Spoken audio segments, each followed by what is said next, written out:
We're at an interesting point at this moment right now.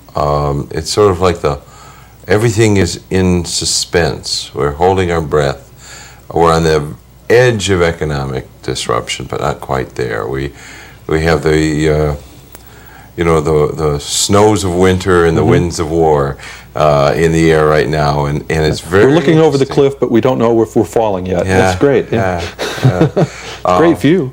Yeah, you can see a long way. Well, let's hope the breeze doesn't get too high.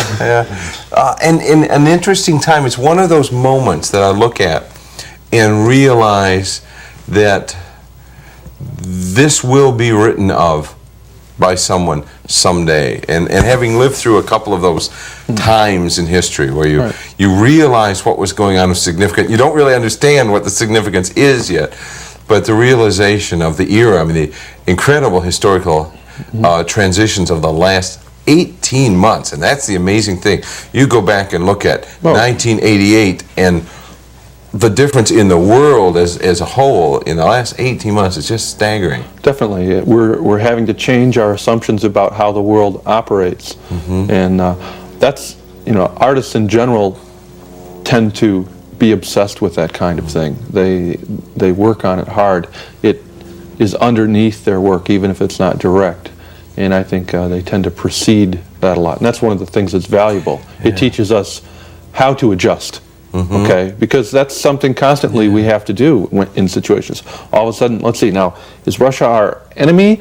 Do we want to give them money? Who's the good guys, who's the bad guys anymore? That's tough to do. And it's sort of like we had to go out and we got to find a few more enemies. Central casting, and that's right. We found a good one. Well, we got a good bad guy now. That's right. Okay. But you sort of wonder if this settles down, then, I mean, there's no end of bad guys out in the world. But I think we can manage to find or manufacture enough boogeymen out there. I don't think that's a problem.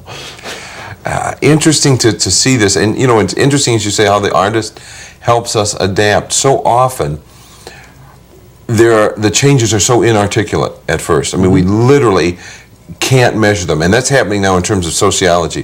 The data is outdated before it's even collected. See, I mean, 6-month-old data is useless. The problem is, if you focus on facts, you lose. Okay. Facts are only valuable when they fit into a landscape of information and a landscape, a way of looking at the world. And that's what artists and art gives you, is a way of looking at the world, of saying, this fits in here, this fits in here, this doesn't fit at all, but it's awful interesting. Okay. Just plain right and wrong is not, you can't do much with that. A fact, changes. It's not a permanent thing, but the way that the problems that people have in their lives are permanent things. There's always problems of hunger, of I don't want to grow old, I don't want to grow up, I want to meet the person who's going to love me enough, oh my gosh, we're killing each other, that kind of thing is always there, and that's always going to be there. And facts of, the particular sociological study this week or that week of how this works, those come and go. Those change, like employment rates, and the arts make us look at that underpinning underneath of how things work. It's interesting because as the artists experiment, each in their own way, that very process, it's sort of like a real open market system. Somebody somewhere has the product that you need, because if they don't, somebody will find you need it and they'll run out and make one. And you look at artists, especially in a place like Buckham Gallery, where you are dealing with not a craftsman repeating. And I'm not against, the skilled painter, the Wyeth, or somebody who can do something beautiful and does it 20 times. Well, wonderful. I mean, I'd love to have some of these things in my own. Skill is always something to be admired. But there are those people that they're taking risks. They're writing those poems that they're going to hate in 2 years, Well, the idea is to explore. I mean, that's what the artist is, an explorer. We've sent everybody to every spot on the earth. Okay, we haven't sent everyone to everywhere inside of here, inside of here, inside of here. And that's what the artist does. He looks to see if there's a different way of seeing things, if there's a different way of getting at things. And good artists do that every time they do something. And they don't know where they're going to go, and it works or it doesn't.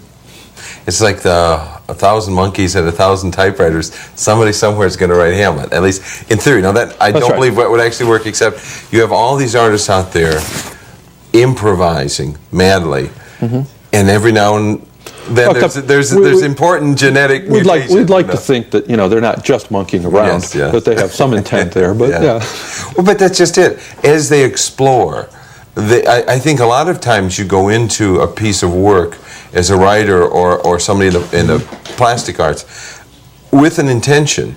And then when you're done, it's not at all what you went in to do. Well, and a lot of times that's the kind of thing that makes people very uncomfortable, because you do end up just following it to see where it goes, or you have an intent to check something out that really makes you uncomfortable, and that's when you get into things like the Mapplethorpe controversy or the Serrano controversy, because you try to push the limits, you try to push your own limits and see what happens there. As I say, exploration. There's as many people who ended up in, dead in the Arctic as got glory. Okay, that's the risk you take. Yeah.